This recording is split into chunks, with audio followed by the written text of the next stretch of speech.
Helmet বের করতেছেন এর আগে আপনার মাথায় হেলমেট নেই। দেখ আমরা স্যার একটা পানিশমেন্ট দিয়ে দিচ্ছি, এরপরে যেন ভুল না হয়।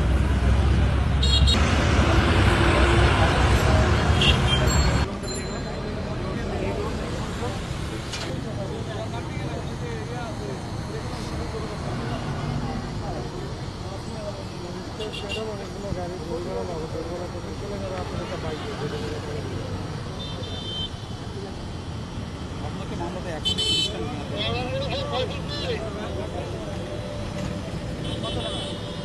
টাকা টাকা টাকা সম্ভব না ভাই। আপনাকে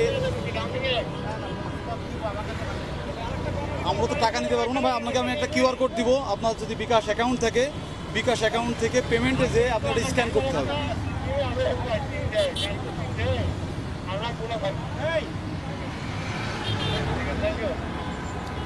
এটার কি অপরাধের শাস্তি হলে যদি বলতেন? হেলমেট পরে নাই উনি আসলে। হ্যাঁ, গাড়ির অন্যান্য কাগজ ঠিক আছে, শুধু হেলমেট পরে নাই। হেলমেটের জন্য একটা মামলা হয়েছে 1000 টাকার। সকাল থেকে অভিযানে কত শতাংশ এরকম পাচ্ছেন না আপনারা হেলমেট?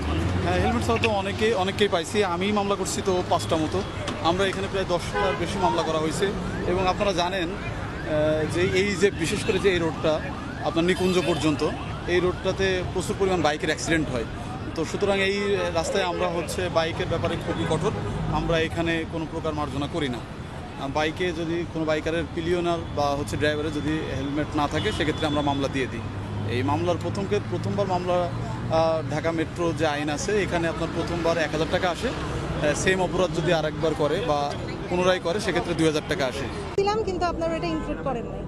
সেটা হচ্ছে আজকের এই অভিযানে আমাদেরকে বাংলাদেশ সেনাবাহিনী সহযোগিতা করেছে, তাদেরকে অসংখ্য ধন্যবাদ। মামলা হয়েছে 19টি এবং জরিমানা হয়েছে 52,000 টাকা।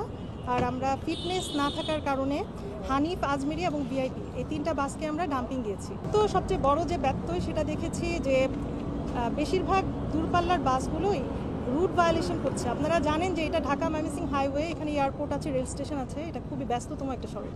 এখানে যদি সায়দাবাদ বা গাবতলীর যে বাসগুলো, তারা যদি রুট ভায়োলেশন করে সবাই যদি আবদুল্লাহপুর চলে আসে, তাহলে কিন্তু রাস্তায় আপনার ধারণ ক্ষমতাটা কমে যায় এবং যানজট সৃষ্টি হয়। কিন্তু আমরা দেখা যাচ্ছে যে এখানে একটা চোর পুলিশ খেলার মতো চলছে। আমরা তাদেরকে বলছি, তারা বিষয়টা গায়ে লাগাচ্ছেন না। তারা দেখা যাচ্ছে যে একটু সুযোগ পেলেই চলে আসছে।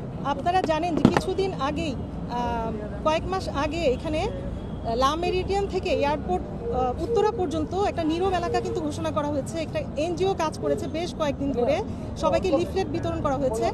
এবং প্রতি মাসে যে আমাদের বিআরটিএতে যে মিটিং হয়, সেখানে মালিক পক্ষদেরকে সবসময় জিনিসটা বলা হচ্ছে। এখন আসলে হাইড্রোলিক হর্ন ঢাকা শহর কেন, পৃথিবীর কোথাও আসলে এটা ব্যবহার করা এটা নিরাপদ না।